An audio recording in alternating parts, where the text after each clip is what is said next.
guys, Shannon here, your Barndominium and real estate expert. So today we'll be going over how to read your floor plan. Okay. So this is definitely not a deep dive or anything. This is just to cover the basics if maybe you've never seen a floor plan before and you're trying to figure out kind of what all these legends and different things mean. So we'll start off with your area calculations. So you can see here your first floor, this is calculating your heated living space. You know, this one's got a breezeway, you've got your covered porch and patio, and then your garage, which totals to your total area under roof. These you don't really have to pay attention to. This is kind of more for us, the roofing takeoff, your metal siding takeoff. This is to calculate the square footage of the material needed. So say you wanted to upgrade to like hardy siding or like a standing seam roof. These would be the numbers we would use to calculate what those upgrades would be. So you kind of want to, this here is kind of what you're going to be focusing on. So you've got your window schedule. This describes like the different windows. You've got single hung, twin single hung. So that's your window here. This would be a single hung. This would be your twin.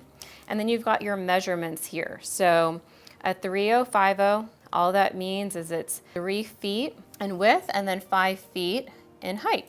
So that gives you the measurements. Obviously the twin is a 6050, so 6 double the width, and then the same height, 5 feet there. So, and then it will tell you too, like if you see fixed, basically means it's not like a window that opens and closes. So you can see that in the breezeway here, those are fixed windows. So I guess no breeze in your breezeway. You're not opening and closing that. And then you've got like your dormer windows here. So basically what a dormer is this piece here that juts out. That's your dormer, and there's different styles, but we like to do a gable dormer. So basically a gable, or like if you heard a gable roof, that's just referring to the peak nature of your roof structure. If you've seen those like in Lord of the Rings, the little hobbit houses that have the arch dormer, that's like an eyebrow dormer. So there's all different styles, but yeah, that's what that is if you hear dormer. So let's move on. This is your door schedule here. That goes over all your doors, same thing. You'll see like 5068, that's talking about 5 feet of width, 6 feet 8 inches in height. It gives you a little bit of a preview there on your first page. I'm gonna move this here. So the first page you're gonna come to is your column layout. So as you know, Barndominiums, it's a post frame structure. So this is being supported by your exterior supporting posts here, which you can see, you know, in the picture in front, you know, these are your beams on your porch, and then you've got your trusses here. So we like to space them out 8 to 10 feet apart. So you can see that 10, 9, they're all different kind of distances apart there. So that's what you're kind of looking at here on this column layout plan. Not too much to see that would be of concern to you as far as design, but more kind of for us. And then you've got your foundation layout plan here. You can just see certain things like you got a 1% slope here, 2% slope on your garage, so that you make sure your water's diverting away. So very kind of straightforward, self-explanatory on that page. And then you've got your plumbing, your under slab met plan. So here you wanna make sure you're looking for things like if you want a dog wash, you're gonna want to make sure you let your designer know. He's gonna have to put that in your plumbing plan. So they have a dog wash station here in their breezeway. Obviously, you know, where your tub's going, where, you know, if you want a utility sink, things like that. So make sure, you know, you let your designer know all those things because that needs to be on this page here. All right, so this is where you're gonna really be focusing is your ground floor plan. So you can see this one is the Aspen plan. So a really popular one that a lot of people love. So you can see here your, you know, measurements all laid out here. And so some things to look for, you know, like your windows, your doors, and it's called out here as far as like, you know, this one's a 3050 window. And then you see here the 7 feet HH. So pretty much the head height, so that's from the floor to the top of the window. So where that might be important would be like, say you're putting a window kind of in the bathroom area. I'm trying to find over here. I'm gonna move this to the side so you can see you'll be wanting to look at that and also your elevation. So I'm gonna kind of jump to the elevations here real quick. Move this way.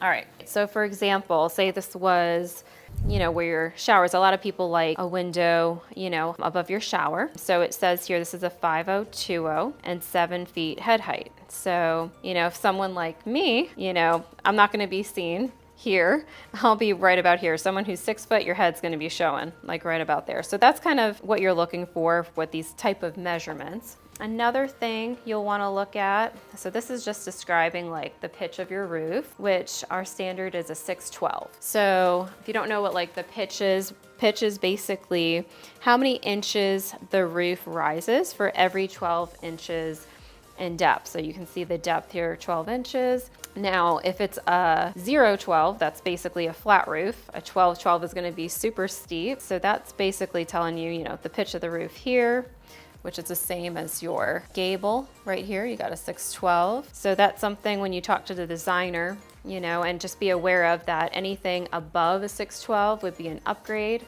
and the lowest we go is a 412. So some things to be aware of there.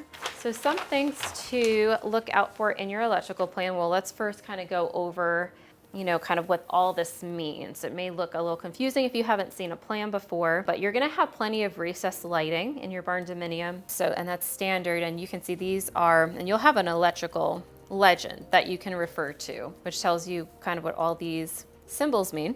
But here's your can lighting, and then you're gonna have pre-wires for like your ceiling fans, or if you wanted to put a decorative fixture. So you'll wanna, you know, count these so you know what decorative fixtures to provide, right? So, you know, we do the recessed lighting, and you'll provide whatever, you'll have an allowance to pick out decorative fixtures. Want to count 1, 2, 3, 4, 5, 6, 7, I think ceiling fans, 8. Obviously I can't count, but you'll definitely want to make sure you know what fixtures you'll want to provide. Like this one here, you've got pendant lights, you've got a decorative, whatever you want there, like a chandelier or whatnot that you'll provide.